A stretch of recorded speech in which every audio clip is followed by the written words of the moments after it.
Sugar கிளைடரோட second update இது. So நான் வாங்கி இன்னையோட 4 நாள் ஆகுது. நான் இப்போ தான் கவனிக்கிறேன் அது என்னென்ன சாப்பிடுது, என்னென்ன பண்ணுது, எப்போ தூங்குதுன்னு. மோஸ்ட்லி காலையில் டைம்லலாம் தூங்குது.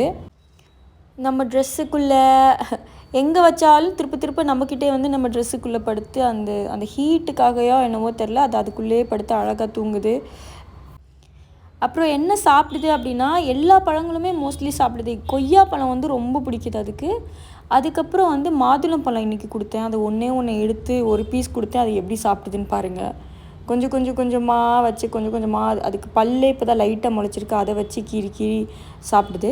அப்புறம் நைட்டை ஒரே ஒரு டைம் மட்டும் செர்லாக் கொடுக்கணும். நம்ம வீட் ஆப்பிள் செர்லாக் அந்த மட்டும் தான் கொடுக்கணும், வேறு எதுவும் கொடுக்காதீங்க.